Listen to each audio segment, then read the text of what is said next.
your first child that you have, that's like your best friend, because as much as that baby is growing up in life, you're also growing up in life. So you're learning how to be a parent, you're learning how to be a father, a mother, you're going through the mistakes, you're learning more about yourself. It was 3 a.m. on December 26, 2023, when the first sirens screamed through the quiet streets of Tamarack, Florida. A call had come in, another apartment fire. Firefighters had responded to many in their career, most of them routine. They'd break down the door, douse the flames, save what they could, and move on. But this fire, this one would leave a scar on their souls that would never fade. By the time the first responders arrived, the flames had already begun to devour apartment 203. The smoke was thick, the heat unbearable. But it wasn't the smoke or the flames that would haunt them. It was what they found inside. A body, burned, scarred beyond recognition. But it wasn't just the fire that killed her. It was the vicious act that led to this inferno, an act so brutal that even the bravest firefighter recoiled. What they would soon uncover was the true horror of this crime. A crime of obsession, of control. A man who refused to accept the word no. This was no accidental death. This was a murder that had been months in the making. The unraveling of a woman's life. A woman who was once full of dreams, who had fought tooth and nail to build a business, a life, and a family. Kira Brabham was 29, a devoted mother, a self-made entrepreneur, and yet she ended up here, in a fire she didn't start, with a man who couldn't accept losing control. What went wrong? How did a love story turn into a death sentence? And how could someone who seemed so loving at first turn into a monster that would destroy everything she worked for? Today's story isn't just about the life Kira lost. It's about the signs that we all too often ignore, and the deadly consequences of a love that wasn't love at all. Welcome to True Crime Tales HQ. If you're new here, we dive deep into cases that matter, examining not just what happened, but why it happened and how we can prevent it from happening again. Before we continue, please hit that like button, subscribe to the channel, and turn on notifications so you never miss our latest investigations. Most importantly, share this video. These stories save lives when the right person sees them at the right time. Kira Brabham was not just another name. She was a force, a woman who defied the odds, who rose from humble beginnings to build something extraordinary. Born on February 24, 1994, in Mount Vernon, New York, Kira was the youngest of 3 children. Her family was tight-knit, bound by an unshakable bond of love and loyalty. Her parents, Curtis and Juliet, instilled in their children the values of hard work, determination, and the pursuit of dreams, no matter the obstacles that stood in their way.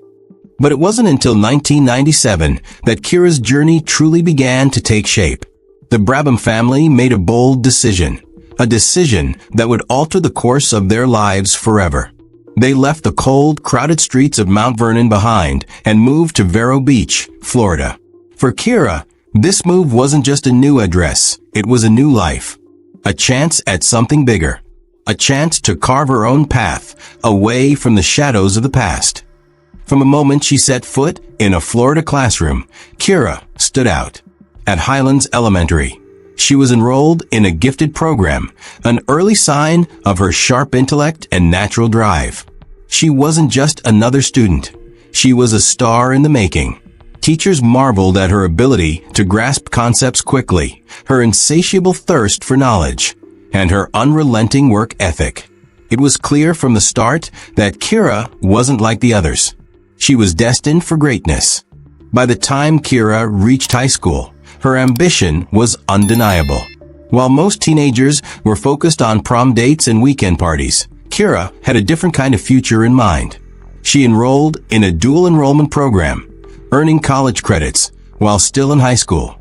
The world may have seen a typical teenager, but Kira knew she was already laying the foundation for something much bigger.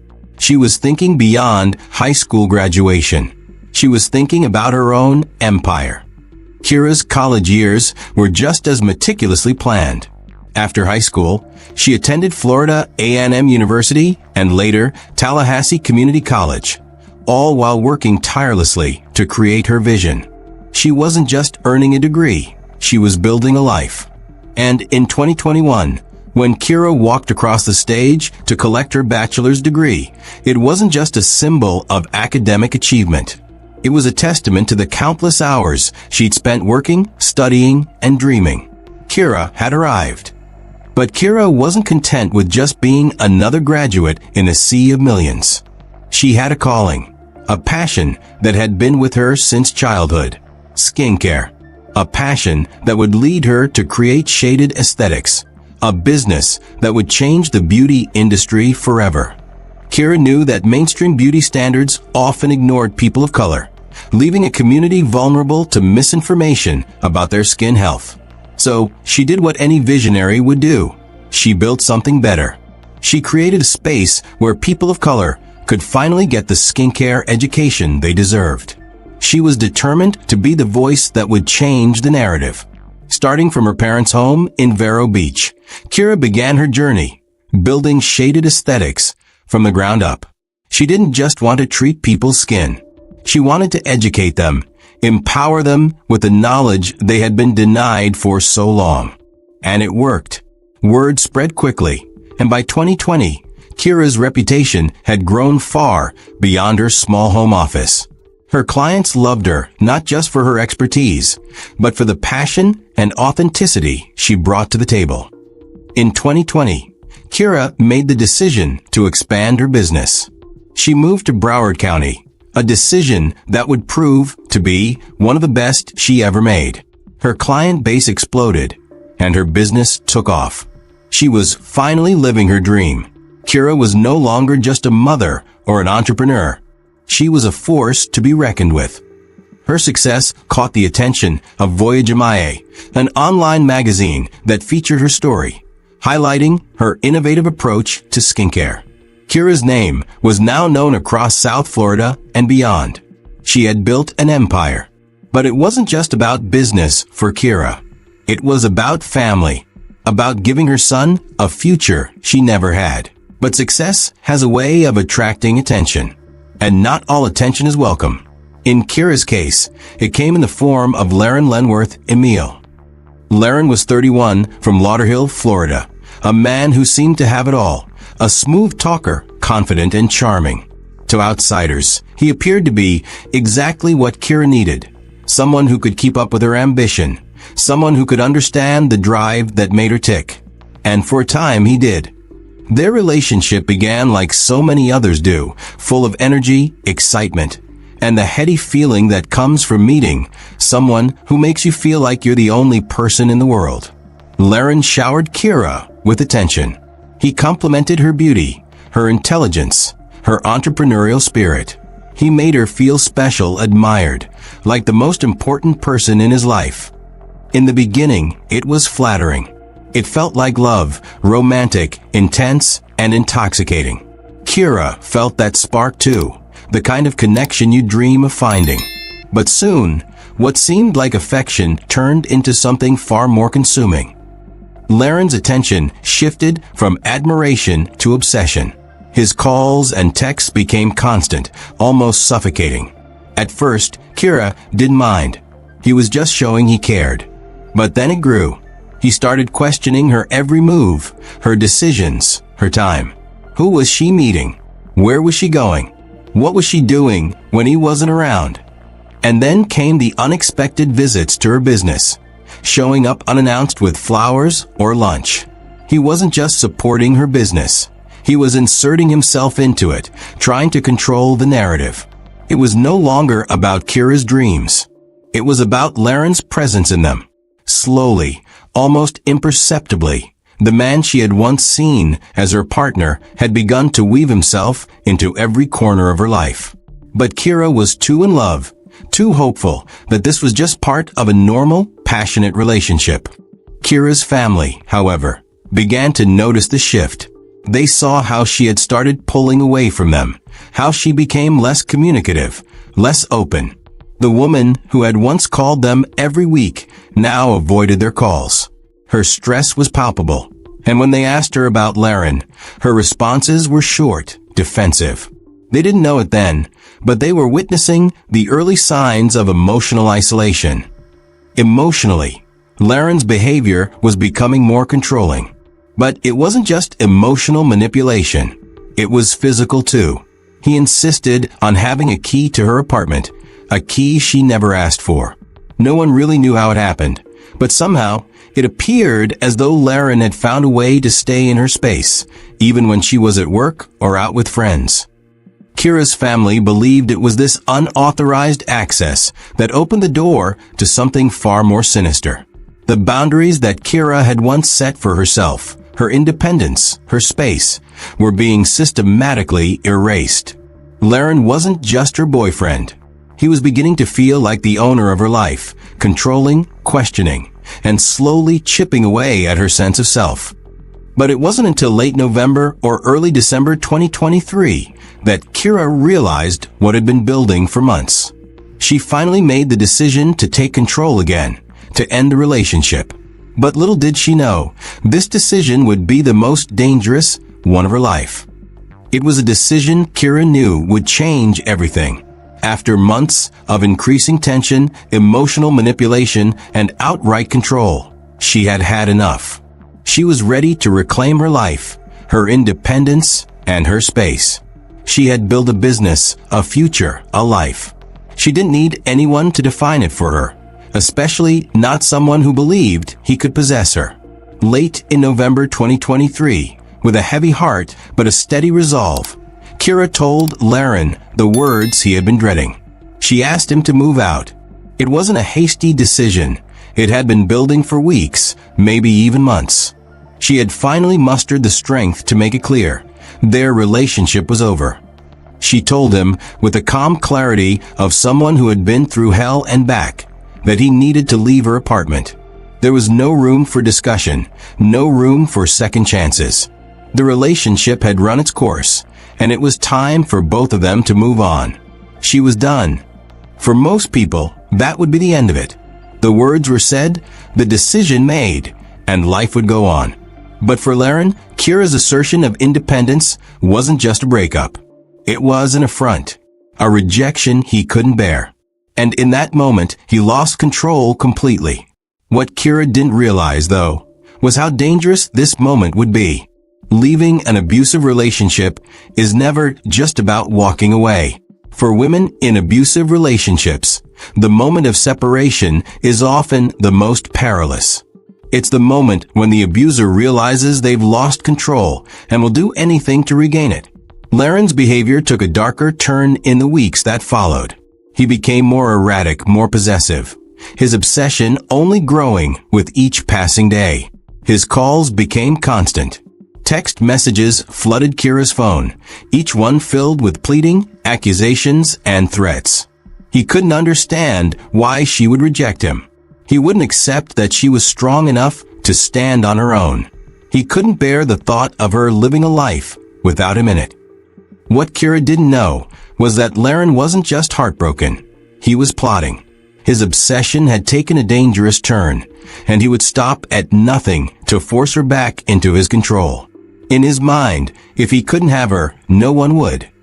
Her family could feel the shift in the air, the tension mounting. They knew something wasn't right. But like most people in abusive situations, Kira was trying to make it work. She was trying to keep the peace, trying to avoid confrontation. She thought that if she stayed calm and kept her distance, the situation would blow over. But she didn't know that Laren was already planning something far more sinister. It was Christmas Day 2023, a day that should have been filled with joy and celebration, when Kira felt a sense of peace she hadn't felt in months. Surrounded by her family in Vero Beach, she found solace in the chaos of the holiday. Her son's laughter filled the house, her parents' love embraced her in warmth, and for a brief moment, she could breathe easy again. It was the first time in months that she felt free. Kira had spent the day laughing with her parents, sharing updates about her business, her goals for 2024, and her newfound freedom from a toxic relationship. She helped her mother in the kitchen, preparing the meal that would be shared with their extended family later that evening. The conversation was light, filled with hope, dreams, and the kind of comfort that only family can provide. The festive atmosphere was exactly what Kira needed after months of emotional turmoil. She posted a few pictures on social media, sharing moments of joy with her followers. It was a side of her life that had always been important, connecting with others, showing them that success was possible, even in the face of adversity. This was her golden period. A woman who had it all: successful business, loving family, and the promise of a bright future ahead.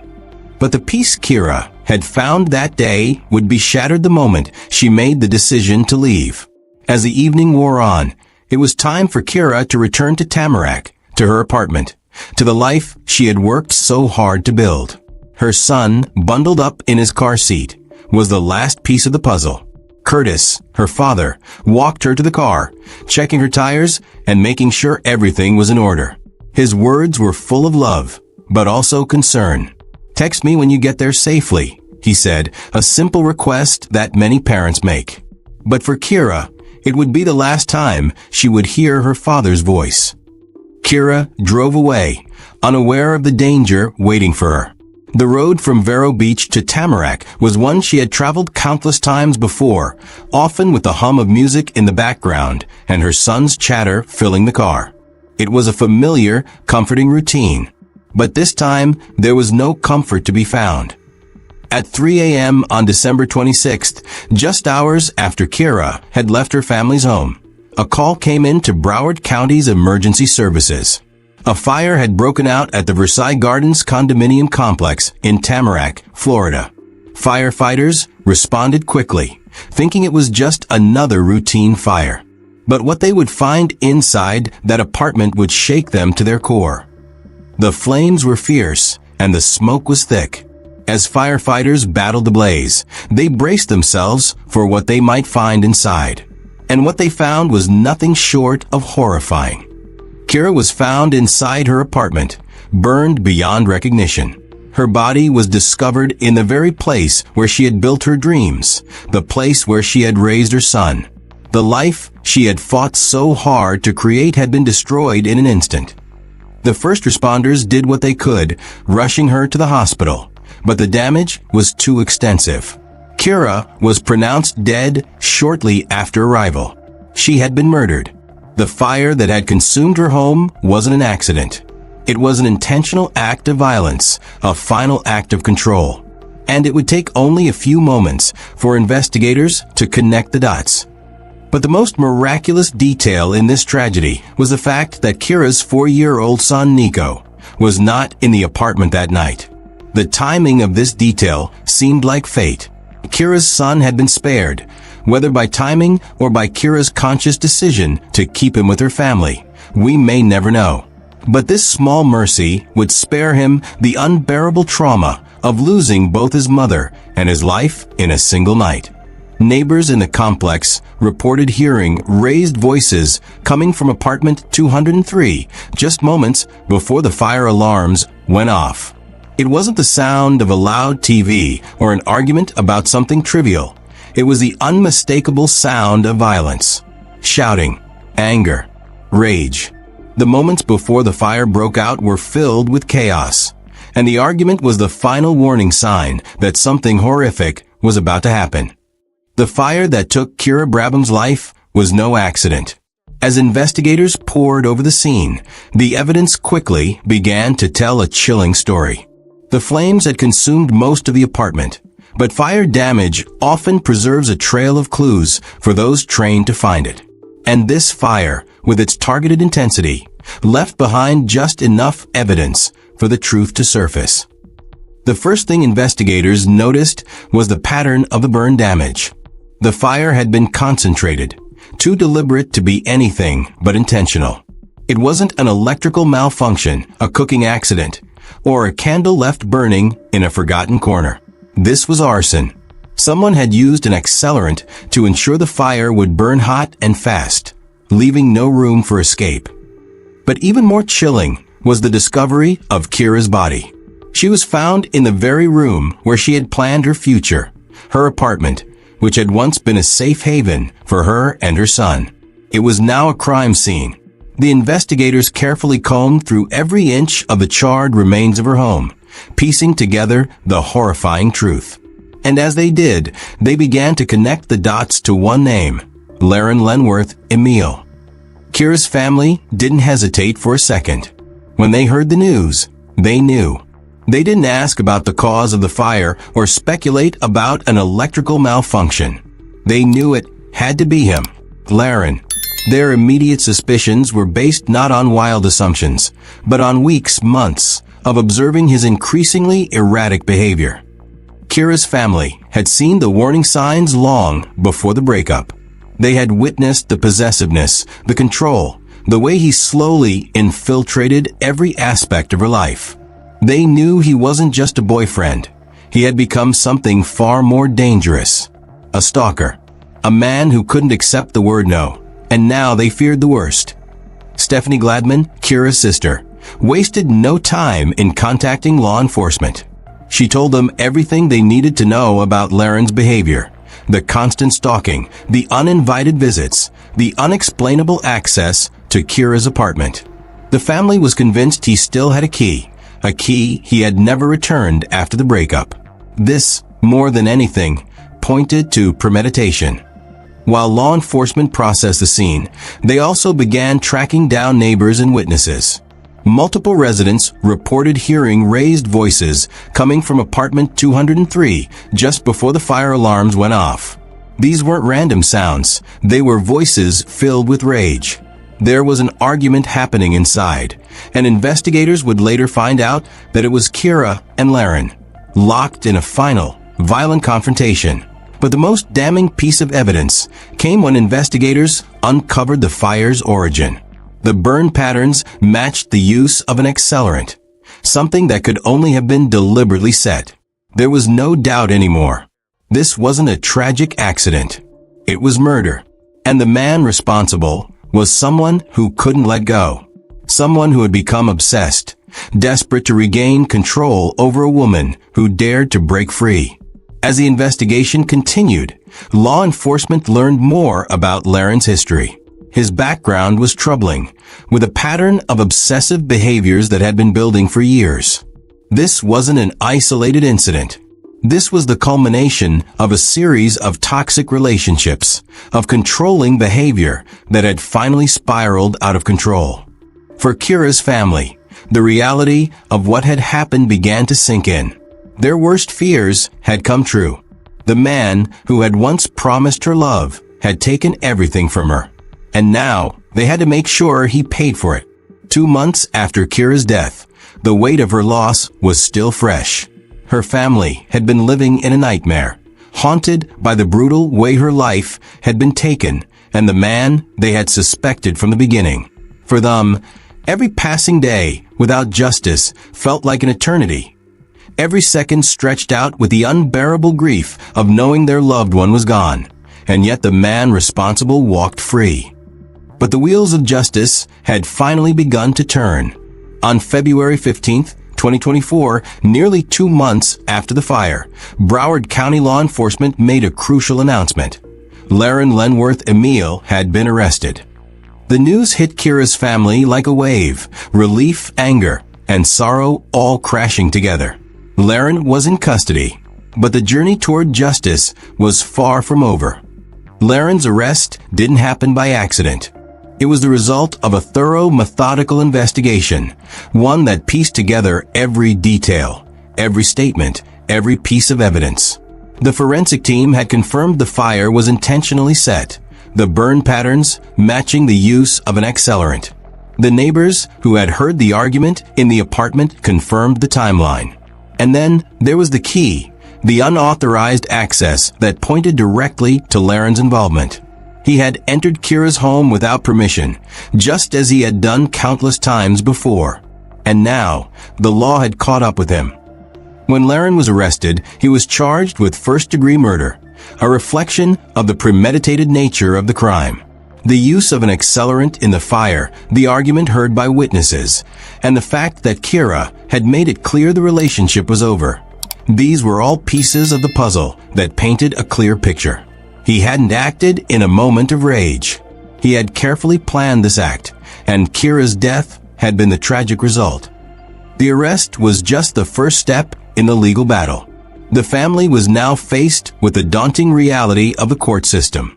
They knew it would take time, but they were determined to see it through. Justice wasn't just about convicting Laren. It was about making sure the world knew what had happened to Kira and why. It was about sending a message that no one should ever have to live in fear of someone they once loved. In the hours after his arrest, Laren remained silent. There were no words of regret, no explanations. It was as if he had no understanding of the devastation he had caused. The only thing that mattered to him was the control he had lost when Kira walked away. For Kira's family, the arrest didn't bring peace. It didn't undo the hurt or fill the void left by her absence. But it was a start, a glimmer of hope that the justice they had been desperately seeking was finally within reach. Stephanie Gladman, Kira's sister, spoke for the family when she said, "We got the justice we deserved. We're grateful. We never thought this man would take my sister's life, and he did." But even as they spoke of justice, the anger was clear. Stephanie's voice trembled as she added, "It's just frustrating knowing that my sister was 6 feet under, and this guy is just out doing what he pleases." The frustration, the helplessness, they were still fresh. 2 months without the man who had taken everything from them. 2 months of waiting. But now, at least, the wait was over. Laren was in custody, and the journey to hold him accountable had officially begun. As the weeks passed after Laren's arrest, Kira's family had a new battle to face, the courtroom. The arrest had been a relief, but the legal process was just beginning. And with it came the harsh reality that justice is not always swift. The road to trial would be long, filled with procedural delays, legal wrangling, and the painful reminder of the nightmare they were living. The charges against Laren were grave. First-degree murder, a charge that spoke to the premeditated nature of his actions. Arson, a charge that highlighted the brutal way in which he tried to destroy all evidence of his crime. He hadn't just killed Kira. He had tried to erase her life. But the prosecution was determined to make sure that wasn't going to happen. The legal team wasted no time in reviewing the evidence, what they had, and what they still needed. The burn patterns, the testimony from neighbors, the records of Laren's stalking behavior, and the unauthorized key to Kira's apartment all painted a clear picture of what had transpired. But it wasn't just about the evidence. It was about the emotional toll the process was taking on Kira's family. Each court date, each meeting with the prosecution, each document they had to sign, it was another painful reminder of the loss they had suffered. Stephanie, Kira's sister, spoke candidly about the emotional weight. "It's just hard to focus on all this paperwork," she said. "It's hard to think about the trial when all I really want is for my sister to be here." The family's frustration was palpable. They weren't just fighting for justice. They were fighting for Kira's memory, for her son's future. Every day without the trial felt like a reminder of how long they'd had to wait, how much time Laren had stolen from them. The emotional toll was exhausting, but they pushed forward because they knew that they couldn't let Kira's death be in vain. Meanwhile, Laren's defense team was preparing its own strategy. As expected, Laren pleaded not guilty, maintaining that his actions were driven by momentary loss of control. His legal team would try to argue that he wasn't a cold-blooded killer, that he was just an emotional man who had been heartbroken. But for Kira's family, this was a slap in the face. They had seen the premeditation. They had seen the slow escalation of violence, the control, the stalking. This wasn't a crime of passion.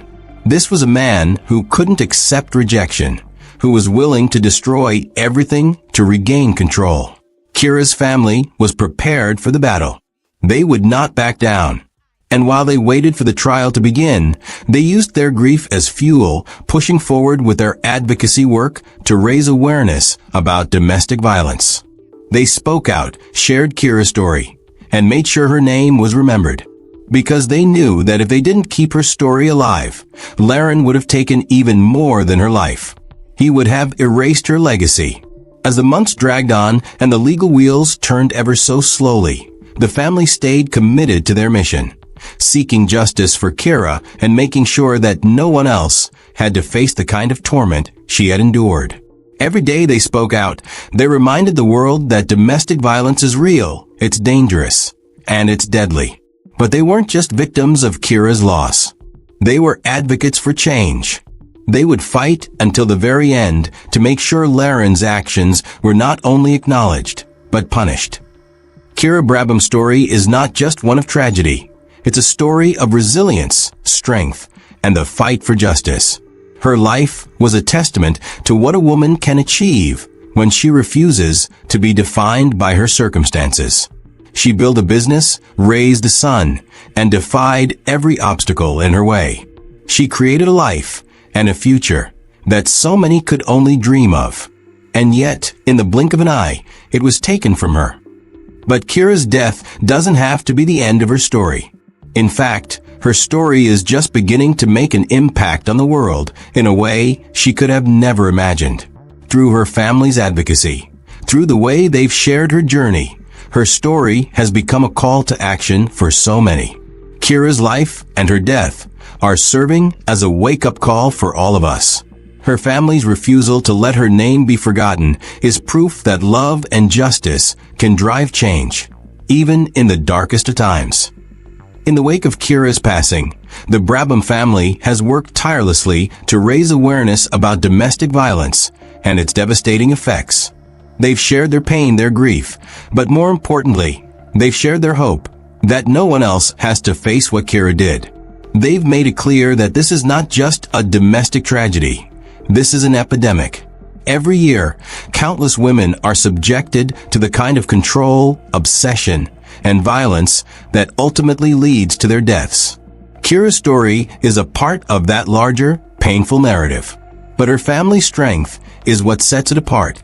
"We're doing this for her," Stephanie Gladman, Kira's sister, said during one of their public appearances. "We're doing this for her son, who deserves to know who his mother really was. And we're doing this for every woman out there who might be living in fear and doesn't know how to get out." Kira's legacy is more than the business she built, the life she fought for, or even the way she loved her son. Her legacy is in the lives she saved through the awareness her family is spreading. Her legacy is in the hearts of those who are now more vigilant, more aware of the signs of controlling behavior and emotional abuse. Her legacy is in the conversations happening across the country about how we, as a society, need to start listening when victims of domestic violence speak up. Through Kira's story, we've learned that leaving an abusive relationship is often the most dangerous time for a woman. The statistics speak for themselves. 1 in 4 women will experience domestic violence in their lifetime. But too many of these stories go unnoticed, their voices silenced, until it's too late. Kira's story is a warning. It's a reminder to never ignore the warning signs, to take every sign of control, isolation, and obsession seriously, because they're the early stages of something far more dangerous. But Kira's story is also a beacon of hope. It's proof that even in the darkest of times, when everything feels lost, there can be a path forward. Through the love and determination of her family, Kira's death has sparked a movement that will hopefully save lives, prevent future tragedies, and educate others on the importance of recognizing the signs of abuse before it's too late. So as we close today's story, we remember Kira for who she truly was. Not just a victim of violence, but a woman who lived fully, loved deeply, and fought until the very end to protect herself and her son. She was a mother, an entrepreneur, a daughter, and a sister. She was everything to her family, and they won't stop fighting for her. And neither should we. If you or someone you know is experiencing emotional or physical abuse, don't wait. Reach out for help. Speak to someone you trust. Recognize the warning signs. The National Domestic Violence Hotline is available 24/7 to provide support, safety planning, and resources. Kira's story may have ended in tragedy, but it is not the end of her impact. Together, we can make sure that more women are protected, more voices are heard, and no one has to face what Kira did. Kira deserves better, and by learning from her story, we can make sure fewer families experience this kind of devastating loss.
On May 26, 2023, a young mother of 3 stood in a Miami clinic, smiling at the camera in an open medical gown. Her eyes sparkled with excitement as she prepared to document what she believed would be her transformation journey. "I'm about to get this Brazilian butt lift," Jackie O whispered to her phone, her voice filled with anticipation. "I can't wait to show you guys the results." 5 days later, she was dead. The Instagram post that was supposed to launch her healing journey became her digital gravestone. The doctor who promised her the curves she dreamed of would soon be scrubbing all evidence of their encounter from the internet. And the 3 children waiting for mommy to come home from Miami would never see her again. Before we dive into this shocking story, hit that like button if you believe women deserve to know the truth about cosmetic surgery dangers. Subscribe and ring the notification bell, because this investigation reveals secrets the medical industry doesn't want you to see. And please share this video. It could literally save someone's life. This isn't just another BBL gone wrong. This is the story of a system that failed, a doctor with deadly secrets, and a cover-up that left more questions than answers.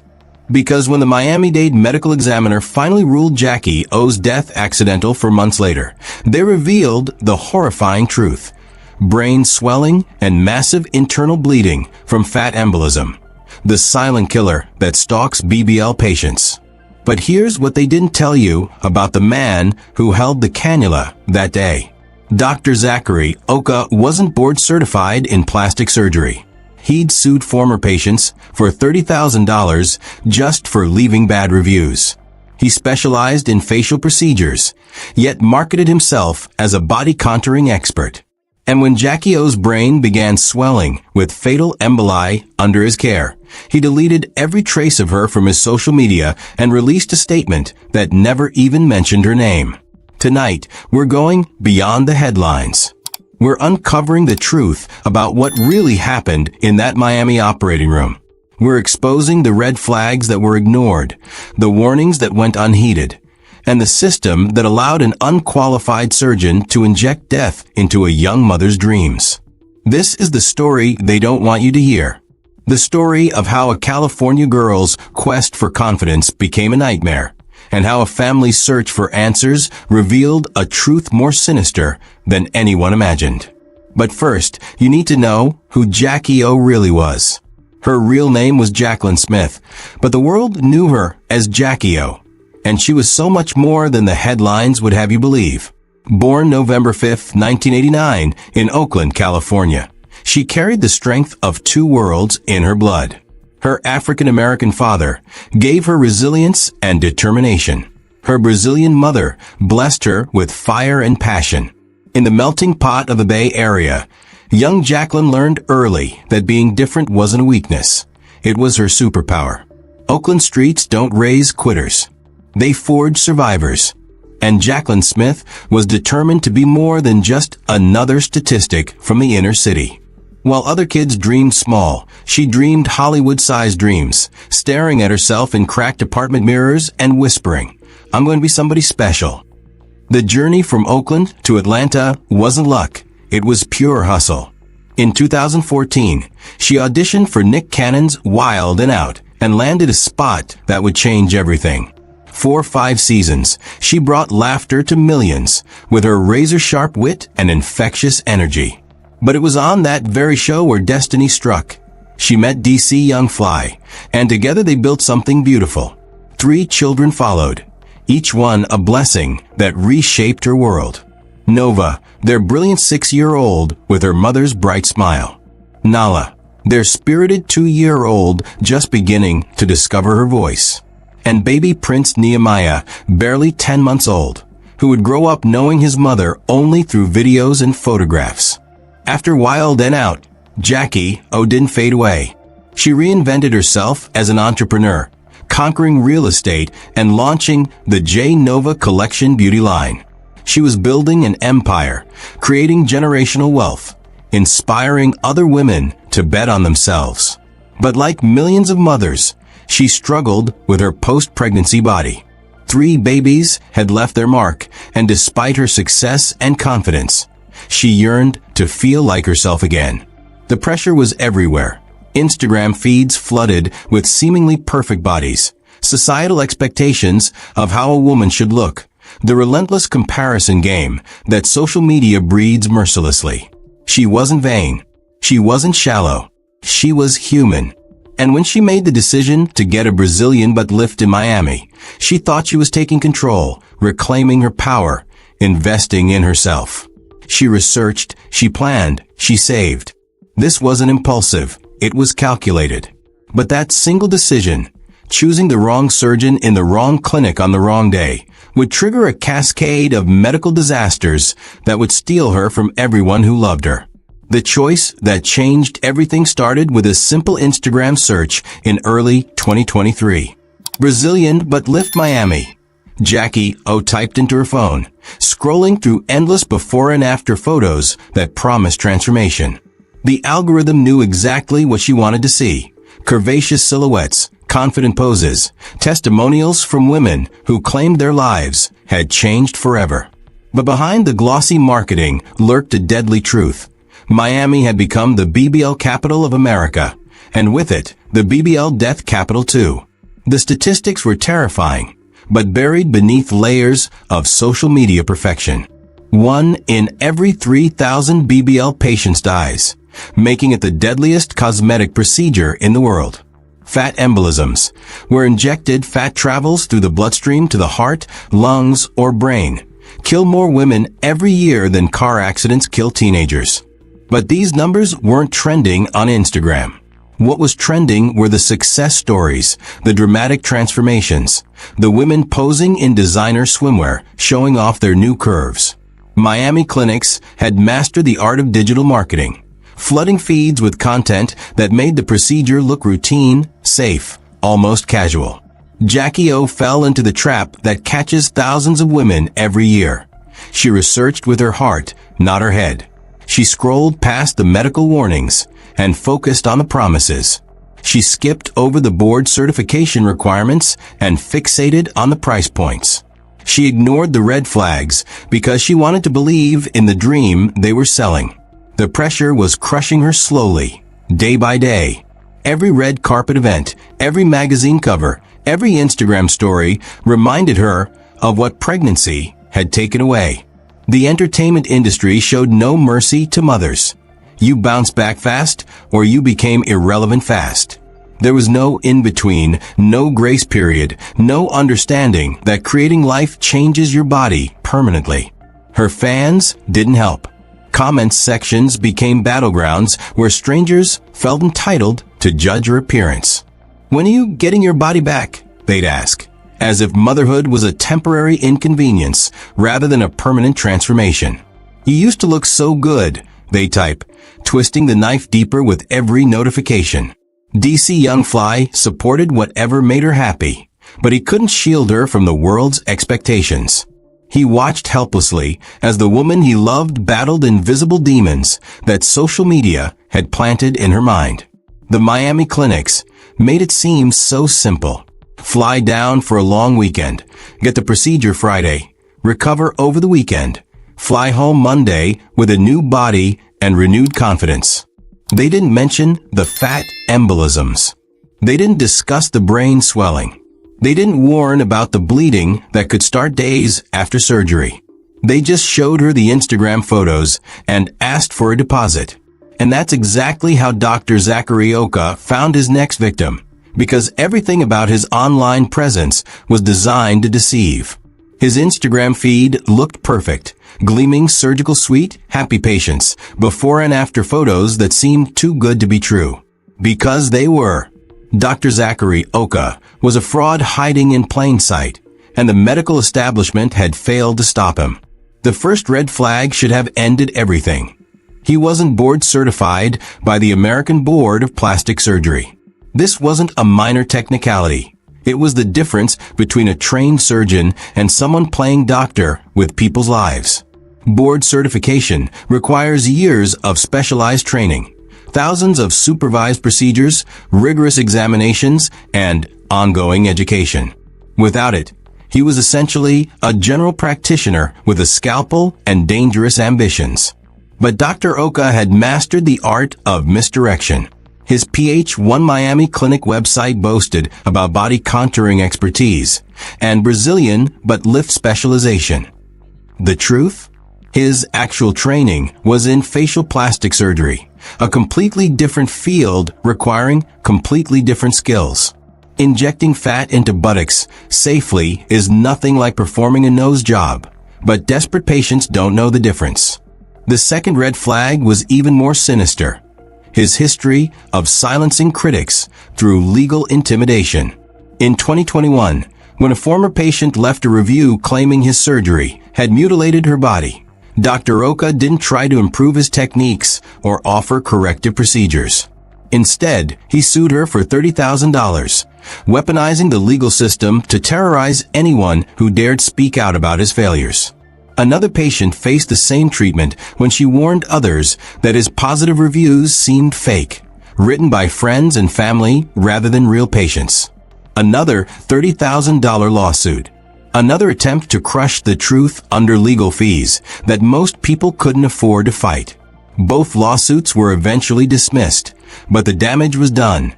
Dr. Oka had sent a clear message: cross him and face financial ruin.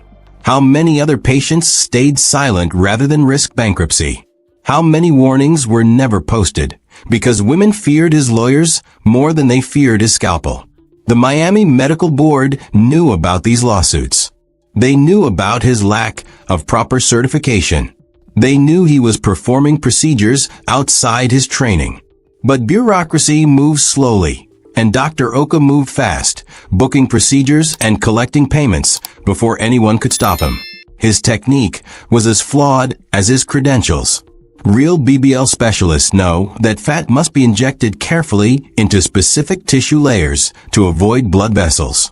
One wrong move, one injection too deep, and fat enters the bloodstream like tiny bullets racing toward the heart, lungs, or brain.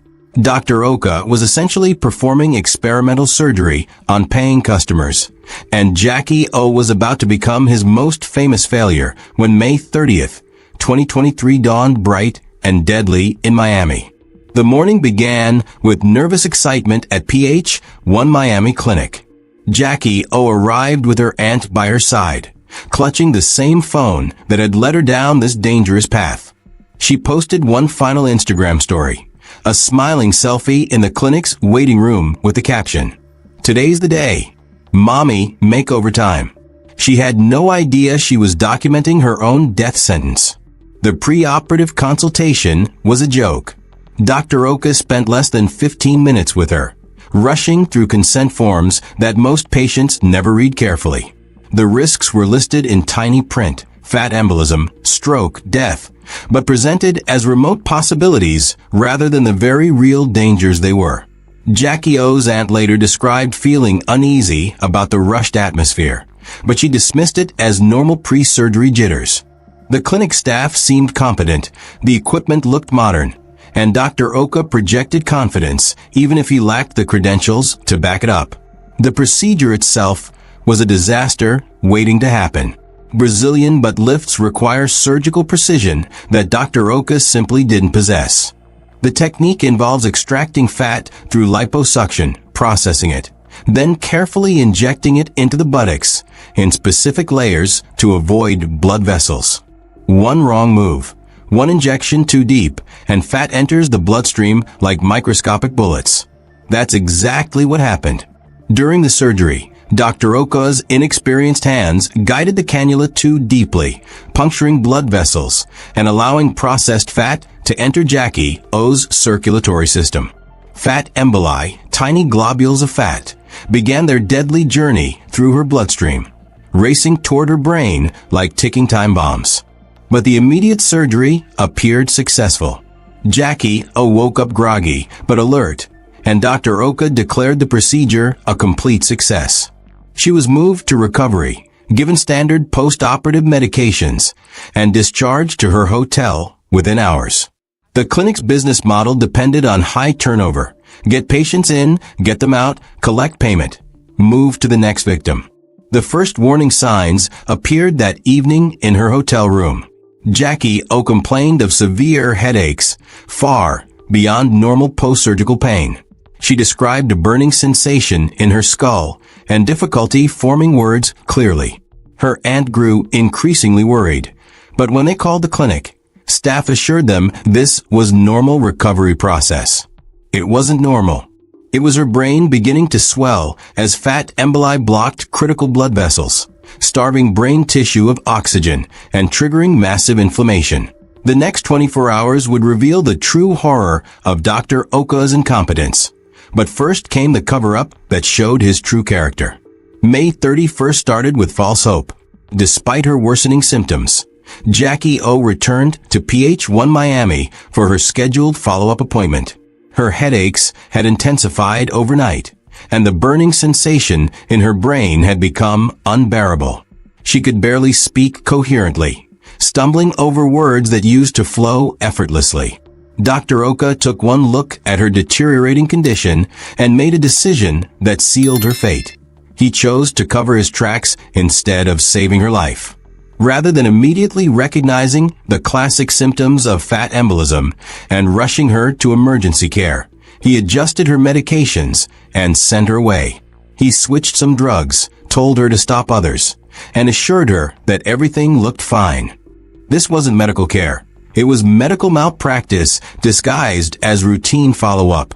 The most damning evidence of his cover-up came later that day.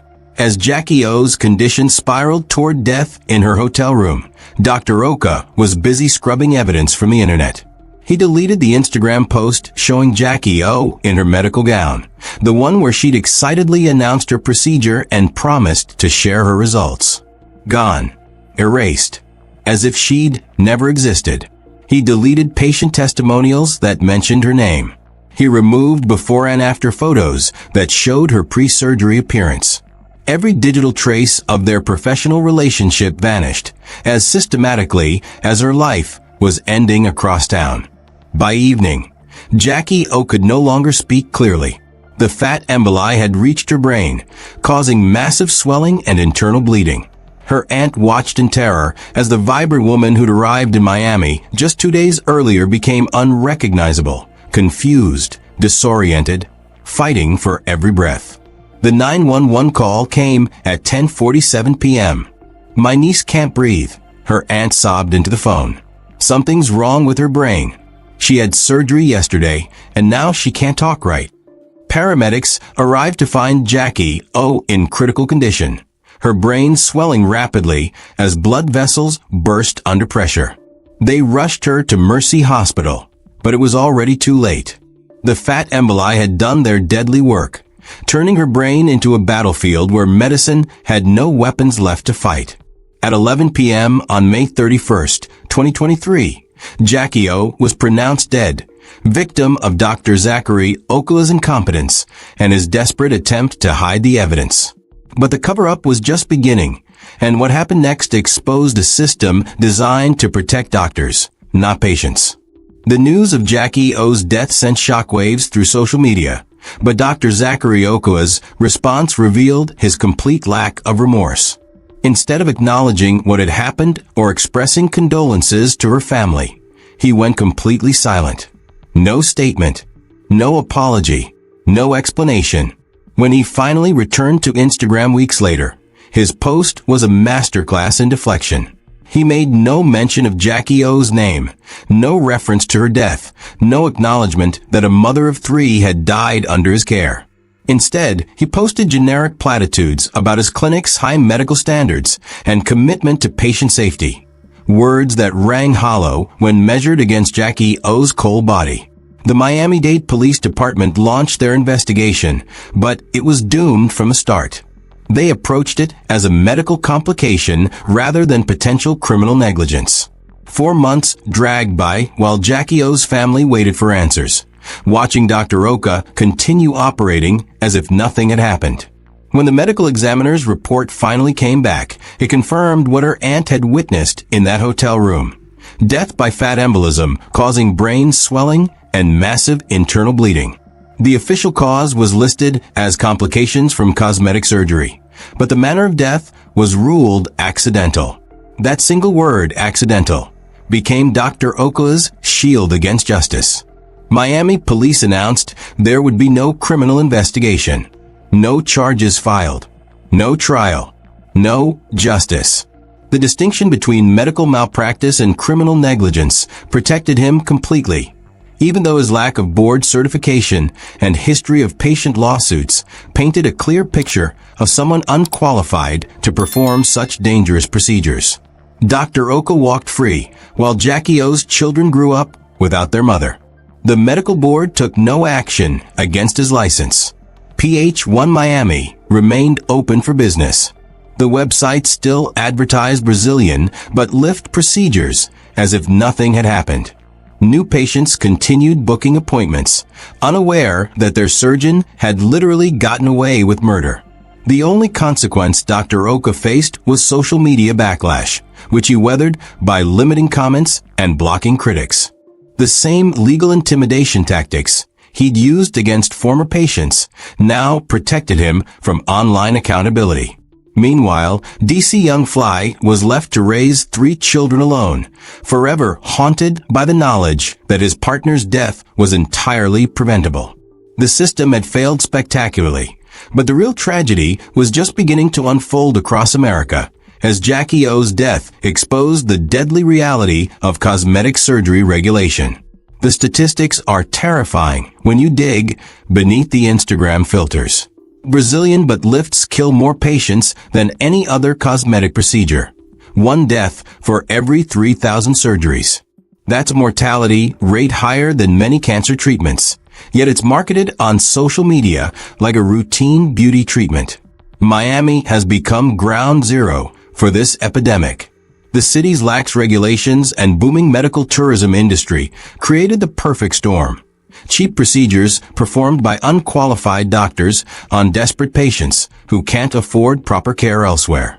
It's medical Russian roulette disguised as self-improvement. The pressure driving women into these death traps comes from everywhere. Social media algorithms push body positivity while simultaneously promoting surgical enhancement. Celebrities get procedures done but claim they're natural. Influencers partner with surgeons to sell dangerous dreams to vulnerable followers. Motherhood amplifies this pressure exponentially. Society expects women to bounce back from pregnancy as if creating life was just a minor inconvenience. The mommy makeover industry preys on this insecurity, promising to restore what pregnancy stole, as if stretch marks and changed bodies were crimes requiring correction. But here's what they don't tell you about BBL procedures.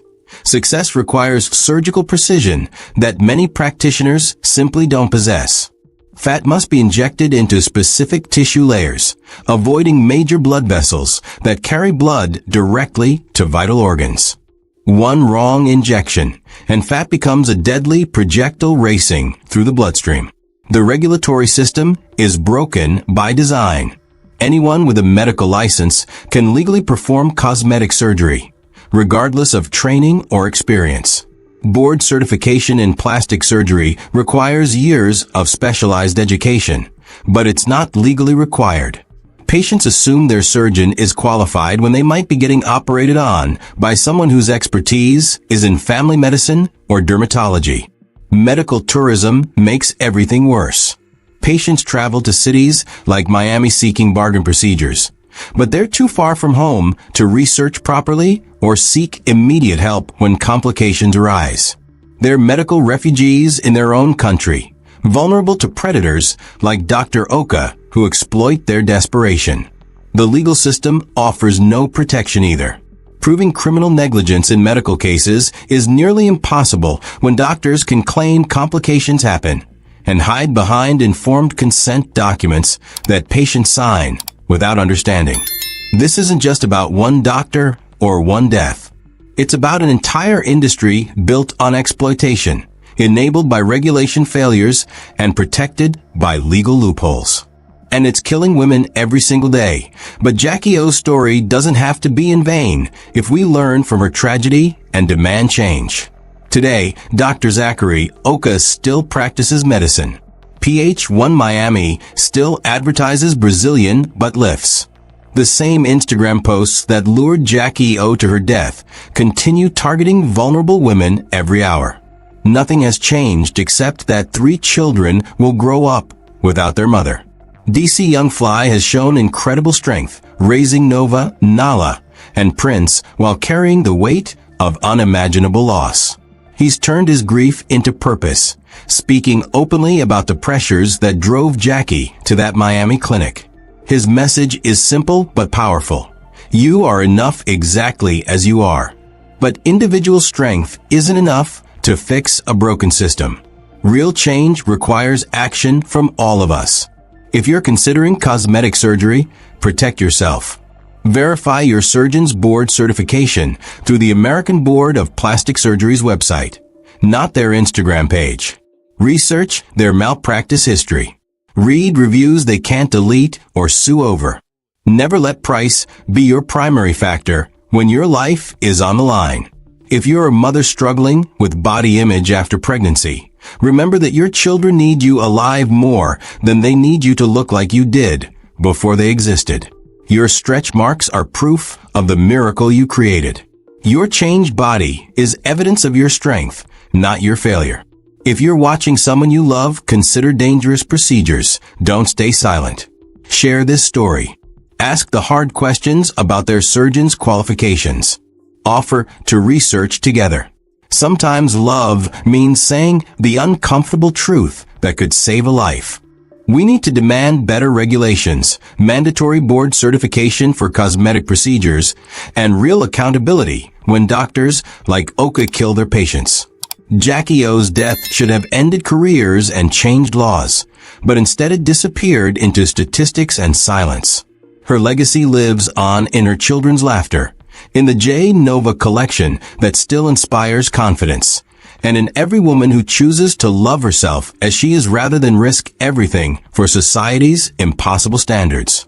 Jackie O was already beautiful. She was already enough. She just needed someone to remind her before it was too late. Don't let her story become yours. You are enough exactly as you are right now.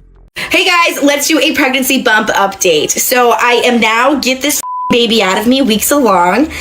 The baby is the size of a fucking whale and what sounds like at least 5 painful stitches. My main symptom is bitch. At exactly 4:39 a.m. on March 4th, 2023, a 6-year-old boy made the most heartbreaking phone call of his life. His small voice trembled as he whispered into the phone, "My mommy has been shot." His mother, India Kinnamore, lay dead in their Cincinnati home, her body riddled with bullets, murdered just hours before she was scheduled to give birth to her 4th child. The baby she'd been excitedly preparing to meet for 9 months would never take a breath. But what investigators would discover about who killed her would shake this community to its core and redefine the word betrayal for everyone who heard this story. This isn't just another random act of violence. This is the story of a woman who shared her pregnancy joy with thousands of followers on social media, a mother who radiated pure happiness about her growing family, and a man who smiled for the cameras while secretly orchestrating the most unthinkable conspiracy. Before we dive into this shocking case, if you're passionate about true crime stories that expose the darkest sides of human nature, please hit that like button right now. It helps more people discover cases like India's that deserve to be heard. Make sure you subscribe and turn on notifications so you never miss our deep dives into cases that will leave you questioning everything. And please, share this video because India's story needs to reach as many people as possible. Stories like hers save lives by showing us the warning signs we all need to recognize. What you're about to hear involves a crime scene so carefully staged it fooled investigators for years, digital evidence that would take police nearly 3 years to piece together, and a betrayal so cold-blooded that when you learn who pulled the trigger and who ordered them to do it, you'll question everything you think you know about trust and love. If stories like this fascinate you the way they fascinate me, make sure you hit that subscribe button because we dive deep into cases exactly like this every single week.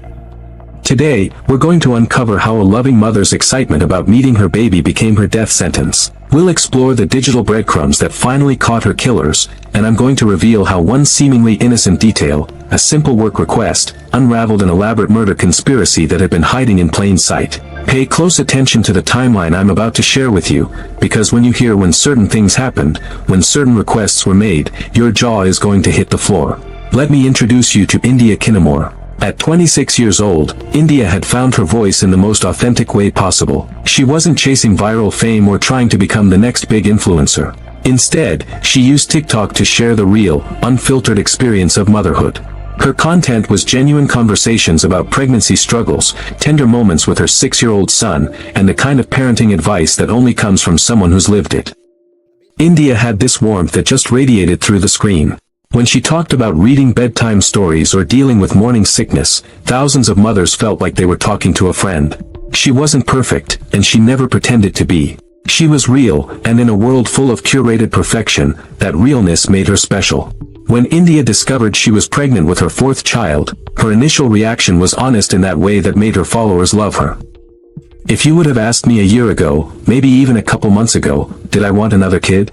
My answer was hell no, she posted with a laugh. But God had other plans for me. What started as an unplanned pregnancy became a source of pure joy for India. She documented every milestone, every kick, every moment of anticipation. By early 2023, India was glowing. Her pregnancy updates showed a woman completely in love with the life growing inside her.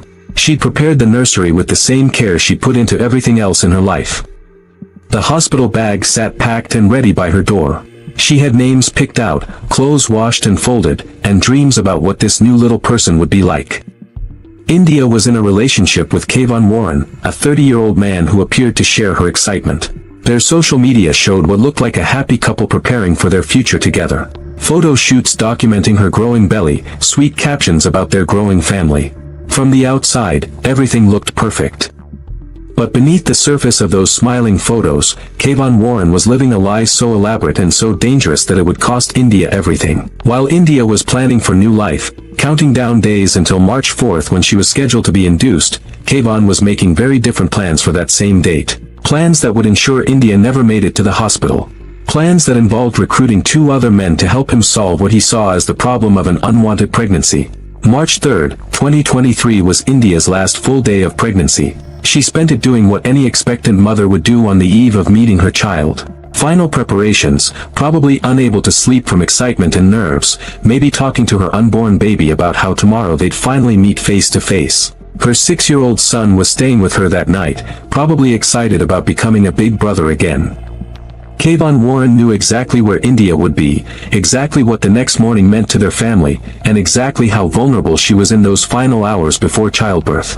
What he chose to do with that knowledge would haunt everyone who loved India for the rest of their lives. As India drifted off to sleep in her quiet Coleraine Township apartment, she had no idea that 3 men were already moving through the darkness toward her home, carrying out a plan that had been weeks in the making. The morning of March 4th, 2023 should have been the most beautiful day of India's life. Instead, it became her last. At 4:39 a.m., while most of Cincinnati slept peacefully, the silence on Hidden Meadows Drive was shattered by gunfire. Multiple shots rang out from inside India's apartment, each one stealing away not just her life, but the future she'd been so carefully planning. India Kinnamore was shot multiple times in her own home, in the place where she should have felt safest. Her unborn son, the baby she'd been talking to through her belly, the child she was supposed to meet in just a few hours, died with her.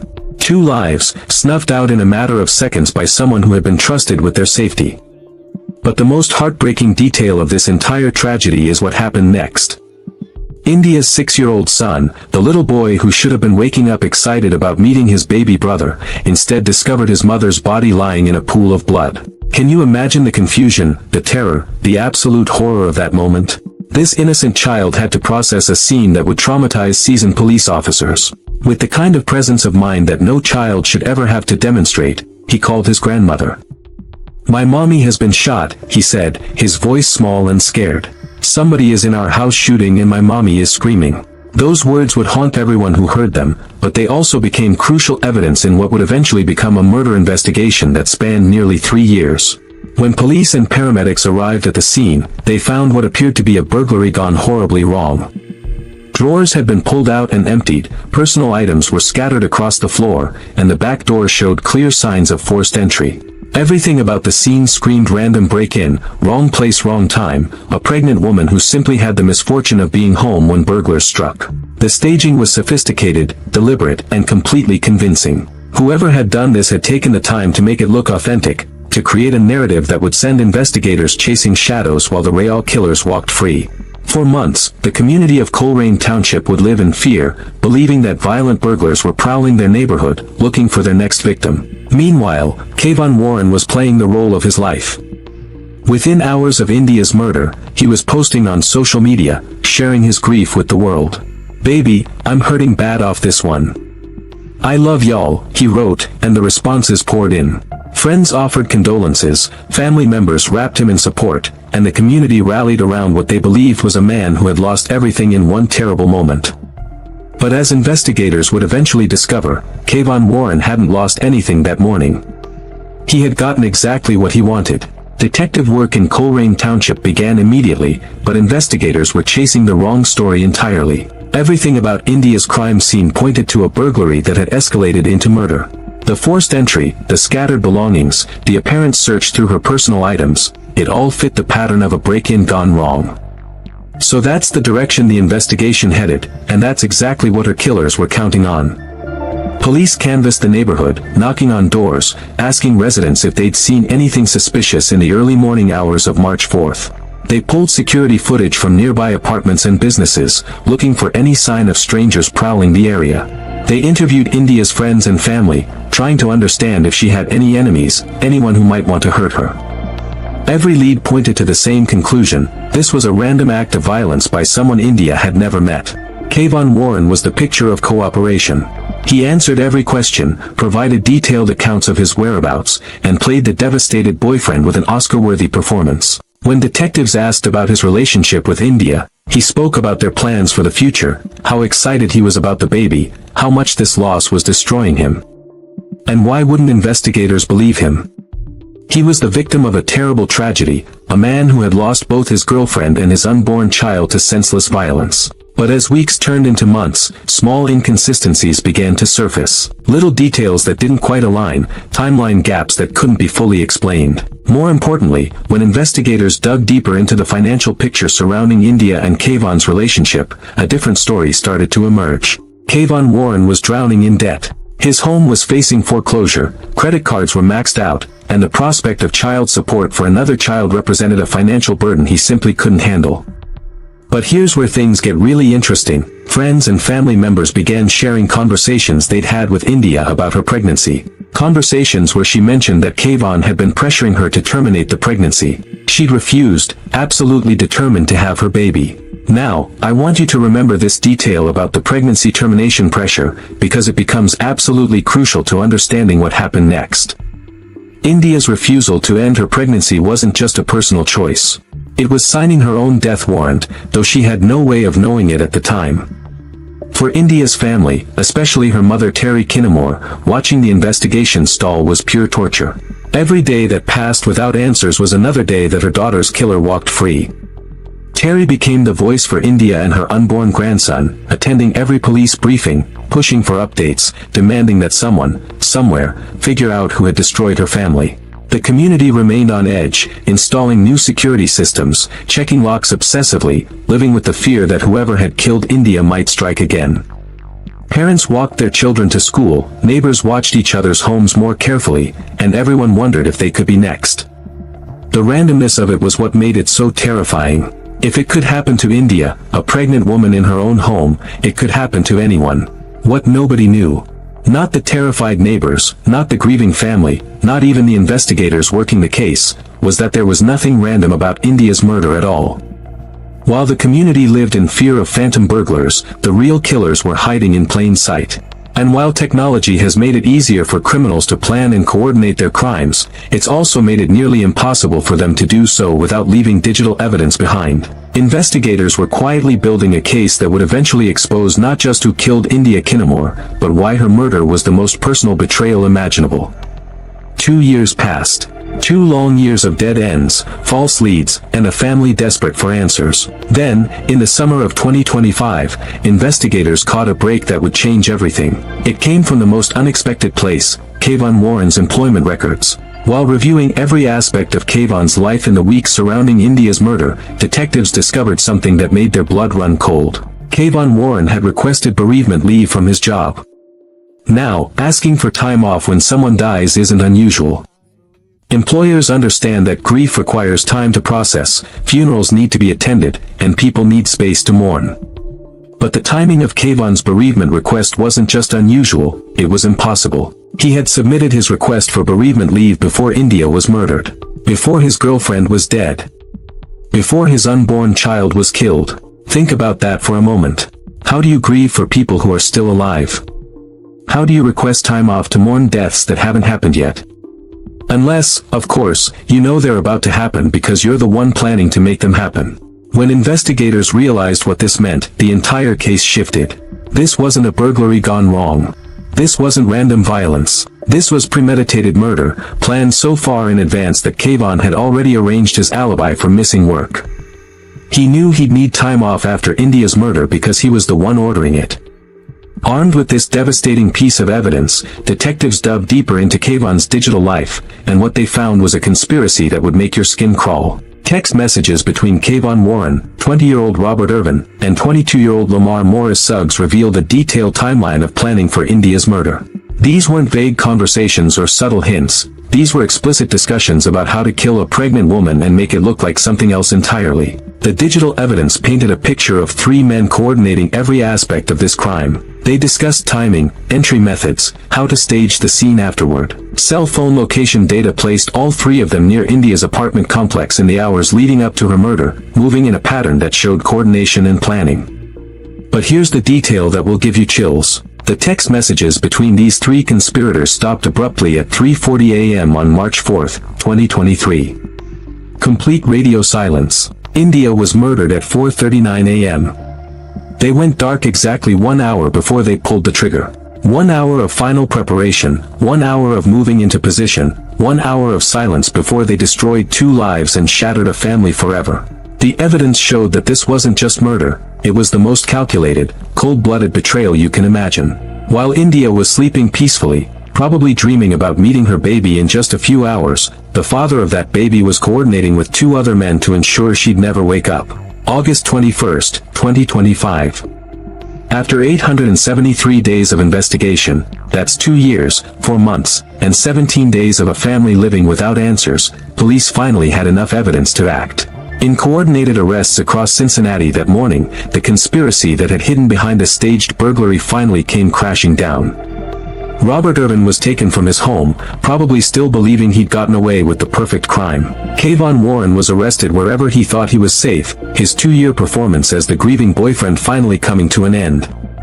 And Lamar Morris Suggs. He was already behind bars on unrelated weapons charges when officers served him with murder warrants. 3 men who thought they'd committed the perfect crime discovered that in the digital age, there's no such thing. The evidence that prosecutors revealed was staggering. Kayvon Warren hadn't just been pressuring India to terminate her pregnancy, he'd been living an entirely double life. While India was posting pregnancy updates and preparing for their future together, Kayvon was involved with another woman. The pregnancy represented everything he didn't want: financial responsibility he couldn't handle, emotional complications he refused to deal with, and a future that didn't fit his plans. So he made a choice that defies human comprehension. Instead of walking away, instead of being honest about his feelings, instead of finding any other solution, Kayvon Warren decided that murder was easier than fatherhood. He recruited Robert Irvin and Lamar Morris Suggs, planned India's death down to the smallest detail, and arranged for her to be killed on the very day she was supposed to give birth to his son. The staging of the burglary wasn't amateur work. These men had thought through every detail: how to make the forced entry look authentic, what items to scatter to suggest a search for valuables, how to create a crime scene that would send investigators looking for strangers rather than examining India's inner circle. For over 2 years, it worked perfectly. 1 week later, on August 28, 2025, when the 3 suspects appeared in Hamilton County Court, India's mother Terry Kinamore was there. Her victim impact statement cut through the legal proceedings like a knife. He killed his own son, she said, staring directly at Kayvon Warren, or plotted to kill his own son. He's been out for 2 years while this investigation was going on, while my daughter and his grandson are resting in a grave. Terry revealed a detail that made everyone in that courtroom sick to their stomachs. She'd been the one to receive that devastating call from India's 6-year-old son that morning. But there was something else, something that surveillance equipment had captured that proved just how deep this betrayal went. On the audio from the apartment complex security system, you could hear India's screams with each gunshot. You could hear her terror, her pain, her final moments. And Kayvon Warren's voice? Complete silence. Not once did he call out in alarm. Not once did he ask what was happening. Not once did he react like someone who was witnessing the murder of the woman he loved, because he wasn't witnessing anything. He already knew exactly what was happening and why. All 3 men were charged with 4 counts of aggravated murder, 2 for India, 2 for her unborn son. They faced additional charges of aggravated burglary, felonious assault, and weapons violations. Bond was set at $600,000 each, $300,000 for each life they'd taken. Lamar Morris Suggs was identified as the actual shooter, the man who had pulled the trigger and ended 2 lives for money. But it was Kayvon Warren who had orchestrated every detail, who had chosen murder over responsibility, who had betrayed the ultimate trust between partners. Let's talk about just how sophisticated this deception really was, because understanding the level of planning involved will help you grasp the true evil of what happened to India. The crime scene staging wasn't something thrown together in a panic after the murder. This was methodical, calculated manipulation designed to send investigators down completely the wrong path. The drawers weren't just randomly pulled out, they were opened in a pattern that suggested someone searching for specific valuables. Items were scattered in a way that looked like panicked rummaging, not destruction for destruction's sake. The back door entry was forced in a manner consistent with opportunistic break-ins. Every single detail was crafted to tell the story of strangers who had stumbled upon a vulnerable pregnant woman and killed her during a robbery. For over 2 years, this lie worked perfectly. While Terry Kinamore buried her daughter and unborn grandson, while India's 6-year-old son struggled with trauma that no child should ever experience, while an entire community lived in fear of random violence that didn't exist, Kayvon Warren walked free. He attended family gatherings, accepted condolences, and played the role of the devastated boyfriend so convincingly that even India's own family supported him through his supposed grief. Think about the psychological calculation required to pull this off. Kayvon didn't just order India's murder, he had to live with her family's pain, watch her mother cry, comfort her surviving children, all while knowing he was the cause of every tear they shed. That level of deception requires a complete absence of human empathy. But here's what Kayvon Warren didn't understand about the modern world: everything leaves a digital footprint. Every text message, every phone call, every time your phone pings a cell tower, there's a record. When you're planning a murder in 2023, you're not just planning the crime itself, you're creating evidence of that crime with every digital interaction. The text messages between Warren, Irvin, and Suggs created a timeline so detailed it was like having a confession written in real time. Investigators could see when the plan was discussed, when logistics were worked out, when final arrangements were made. The cell phone location data didn't just place them near the scene, it showed their movement patterns, their coordination, their careful positioning before the attack. That bereavement leave request wasn't just evidence of premeditation, it was proof that Kayvon Warren was so confident in his plan that he was already preparing for its aftermath. He was so certain that India would be dead that he'd arranged his work schedule around her murder. This case exposes something that makes a lot of people uncomfortable to think about, but it's a reality that women face every day. The most dangerous time in an abusive relationship is often when a woman tries to leave or when she makes a choice her partner doesn't want her to make. For India, that choice was refusing to terminate her pregnancy. Her decision to bring life into this world became the reason her life was taken. Reproductive coercion, using pregnancy and reproductive choices to control a partner, is a form of domestic violence that doesn't get talked about enough. When Kayvon pressured India to end her pregnancy and she refused, he didn't see this as her exercising her right to choose. He saw it as her defying his control, and for someone with his mindset, that defiance was unacceptable. India Kinamore was so much more than the victim of a terrible crime. She was a creator who touched thousands of lives through her authentic sharing of the motherhood experience. Her TikTok wasn't about manufactured drama or artificial controversy. It was about real moments, real struggles, and real joy. When she talked about the challenges of pregnancy or shared sweet moments with her 6-year-old son, mothers across the country felt seen and understood. Her followers didn't just watch her content, they connected with her humanity. She gave advice about reading bedtime stories that actually worked, shared pregnancy symptoms with the kind of honesty that made other women feel less alone, and radiated a warmth that came through even on a phone screen.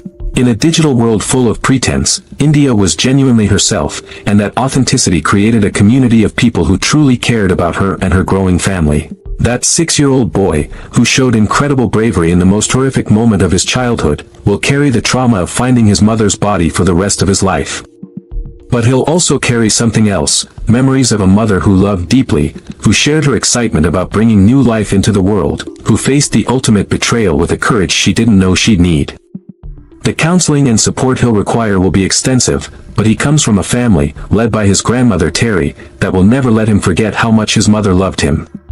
This case should fundamentally change how we think about safety and trust. India's murder wasn't committed by a stranger lurking in the shadows, it was orchestrated by the person she trusted most.